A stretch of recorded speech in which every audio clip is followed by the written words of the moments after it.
بسم اللہ الرحمن الرحیم۔ السلام علیکم۔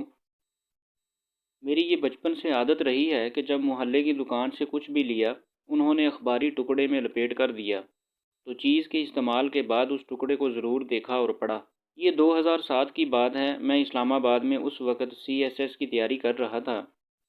مارکیٹ میں تازہ جلیبی بن رہی تھی، وہ خریدی تو اخبار کا ساتھ آنے والا ٹکڑا پوری زندگی ہی بدل گیا۔ ہوا کچھ یوں کہ اس ٹکڑے پر ایک کالم چھپا ہوا تھا۔ کالم نگار کا نام اب یاد نہیں ہے، لیکن اس نے جو لکھا تھا وہ سب یاد ہے، حرف بحرف تو نہیں لیکن کچھ یاد ہے۔ اس نے لکھا کہ میں کل اپنے ایک کاروباری دوست کے پاس دفتر گیا، چائے پی، گپ شپ لگاتے ہوئے گھر جانے کا وقت ہو گیا۔ جب دفتر سے باہر نکل رہے تھے تو کلرک نے آ کر ایک شکایت لگائی کہ جناب فلاں چپڑاسی سست ہے، کام نہیں کرتا۔ ڈرائیور نے بھی اس کی ہاں میں ہاں ملائی۔ میرے اس دوست نے کہا کہ اگر کام نہیں کرتا تو کس لیے رکھا ہوا ہے، فارغ کرو اسے۔ میں نے فوراً مداخلت کی اور کہا کیا یہ بہتر نہیں ہوگا کہ ایک دفعہ اس سے بات کر لو، کیا پتہ اس کے کچھ مسائل ہوں۔ پھر میں نے اپنے دوست کو ایک آنکھوں دیکھا واقعہ سنایا۔ شیخ صاحب لاہور میں ایک معمولی سے دفتر میں ملازم تھے۔ دن کچھ ایسے پھرے کہ اسی دفتر کے صاحب کو پسند آ گئے اور یوں ان کی فیملی میں ہی شیخ صاحب کی شادی ہو گئی۔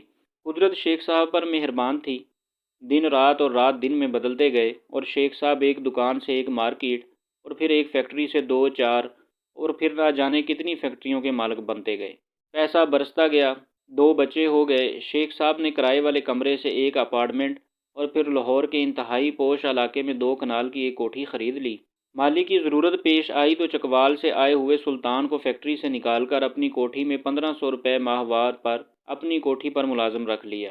سلطان ایک انتہائی شریف اور اپنے کام سے کام رکھنے والا انسان تھا، نہ کسی سے کوئی جھگڑا، نہ کوئی عداوت، نہ کبھی کوئی شکایت۔ ایک بار شیخ صاحب دن کے 10 بجے کسی کام سے گھر واپس آئے تو گاڑی دروازے پر ہی کھڑی کر دی کہ ابھی واپس دفتر جانا ہے۔ دروازے سے گھر کے داخلی دروازے کے درمیان اللہ جانے کیا ہوا کہ پودوں کو پانی دیتے سلطان کے ہاتھ سے پائپ پھسلا اور شیخ صاحب کے کپڑوں پر پوری ایک تیز پھوار جا پڑی۔ شیخ صاحب بھیگ گئے۔ سلطان پاؤں میں گر گیا، گڑ گڑا کر معافی مانگنے لگا کہ صاحب غلطی ہو گئی، لیکن شیخ صاحب کا دماغ آسمان پر تھا۔ غصے میں نہ آؤ دیکھا نہ تاؤ، وہیں کھڑے کھڑے سلطان کو نوکری سے نکال دیا۔ کہا شام سے پہلے اس گھر سے نکل جاؤ۔ سلطان بیچارہ سامان کی پوٹلی باندھ کر گھر سے نکل کر دروازے کے پاس ہی بیٹھ گیا کہ شاید صاحب کا غصہ شام تک ٹھنڈا ہو جائے تو واپس بلا لیں۔ شام کو شیخ صاحب واپس آئے، دیکھا سلطان ابھی تک بیٹھا ہوا تھا۔ گارڈ کو کہا کہ اسے دھکے دے کر نکال دو، یہ یہاں نظر نہ آئے۔ صبح ہوئی تو سلطان جا چکا تھا، رب جانے کہاں گیا تھا۔ وقت گزرتا گیا، شیخ صاحب کے تیزی سے ترقی پاتے کاروبار اور فیکٹریوں میں ایک ٹھہراؤ سا آنے لگا۔ کاروبار میں ترقی کی رفتار آہستہ آہستہ کم پڑتی گئی، لیکن شیخ صاحب زندگی سے بہت مطمئن تھے۔ پھر ایک فیکٹری میں آگ لگ گئی، پوری فیکٹری جل کر راکھ ہو گئی، کچھ مزدور بھی جل گئے۔ شیخ صاحب کو بیٹھے بٹھائے کروڑوں کا جھٹکا لگ گیا۔ کاروبار میں نقصان ہونا شروع ہوا تو شیخ صاحب کے ماتھے پر بل پڑنا شروع ہو گئے۔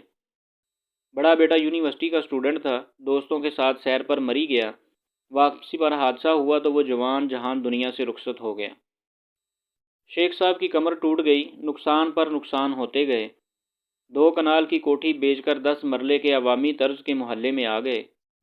جب عقل سے کچھ پلے نہ پڑا تو پیروں فقیروں کے ہاں چلے گئے کہ شاید کوئی دعا ہاتھ لگ جائے اور بگڑی ہوئی زندگی پھر سے سنور جائے۔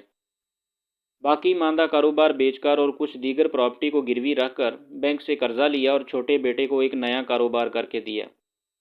اس کے پارٹنر دوست نے دغا کیا اور سارا پیسہ ڈوب گیا۔ شیخ صاحب 60 سال کی عمر میں چارپائی سے لگ گئے۔ ایک دن ایک پرانا جاننے والا ملنے آیا، حالات دیکھے تو بہت افسوس کیا۔ کہا شیخ صاحب انڈیا سے ایک بزرگ آئے ہوئے ہیں، بہت بڑے اللہ والے ہیں، داتا صاحب کے پاس ہی ایک مکان میں ان کا چند دن کا قیام ہے، اگر ان کے پاس سے دعا کروا لیں تو اللہ کرم کرے گا۔ شیخ صاحب فوراً تیار ہو گئے، اس مکان پر پہنچے، ملاقات کی، مسئلہ بیان کیا۔ انہوں نے آنکھیں بند کی، کچھ دیر مراقبے کی کیفیت میں رہے، پھر آنکھیں کھولیں۔ شیخ صاحب کو دیکھا اور کہا تم نے سلطان کو کیوں نکالا تھا؟ شیخ کے سر کے اوپر گویا ایک قیامت ٹوٹ پڑی، آنکھوں سے آنسوؤں کی ایک نہ تھمنے والی لڑی جاری ہو گئی۔ شیخ بزرگ کے پاؤں میں گر گیا، معافیاں مانگنے لگا۔ بزرگ نے اسے کہا میری بات سنو، پروردگار رازق ہے، وہ رزق ضرور دے گا، لیکن اس کا وسیلہ انسانوں کو ہی بنائے گا۔ اوپر سے نیچے آتے پانی کی تقسیم جس طرح نہروں نالوں کی طرح ہوتی ہے، رزق کی تقسیم اسی طرح ہے۔ پروردگار کے نزدیک ہم میں سے ہر ایک شخص وسیلہ ہے کسی اور کے رزق کا۔ اگر آپ وسیلہ بننے سے انکار کرو گے تو تمہارے حصے کا وہ رزق جو اس وسیلے سے تمہیں بطور معاوضہ مل رہا تھا ختم ہو جائے گا۔ تمہیں لاکھوں کروڑوں سلطان کو 1500 روپے دینے کے لیے ملتے تھے، تم نے وہ روک لیے۔ اوپر والے نے تمہارا معاوضہ ختم کر دیا۔ اب جاؤ اور سلطان کو ڈھونڈو، اگر وہ مان جائے معاف کر دے تو تمہارے دن پھر جائیں گے۔ شیخ کی دنیا لٹ گئی۔ وہ سر پیٹتا گھر آیا، پرانے کاغذات ڈھونڈتا رہا کہ شاید کہیں سلطان کا کوئی پتہ، کوئی شناختی کارڈ، کوئی اور معلومات مل سکیں۔ کچھ بھی نہ ملا۔ تو شیخ دیوانہ وار سلطان کو ڈھونڈنے چکوال جانے والی بس میں بیٹھ کر چکوال چلا گیا، مگر سلطان نہ ملا۔ چھوٹا بیٹا ڈھونڈتا ڈھونڈتا چکوال اڈے پر آ پہنچا اور باپ کو واپس لاہور لے آیا، لیکن شیخ کے دل کا سکون ختم ہو گیا تھا۔ کچھ دن بعد شیخ پھر گھر سے غائب ہوا تو بیٹے کو معلوم تھا کہ کہاں ملے گا۔ وہ چکوال پہنچا تو دیکھا باپ زمین پر بیٹھا سر میں راکھ ڈال رہا تھا اور کہہ رہا تھا، سلطان تم کہاں ہو، سلطان تم کہاں ہو۔ بیٹا خود روتا ہوا باپ کو واپس لے آیا۔ چند دن کے بعد شیخ کا انتقال ہو گیا۔ میں نے اپنے دوست کو یہ پوری کہانی سنائی اور اسے کہا، چپڑاسی کو نہ نکالو، اس کا رزق تمہارے رزق سے جڑا ہے، اسے تو رب کہیں اور سے بھی دے دے گا، کیونکہ اس کے پاس وسیلہ بنانے کے لیے کسی چیز کی کوئی کمی نہیں۔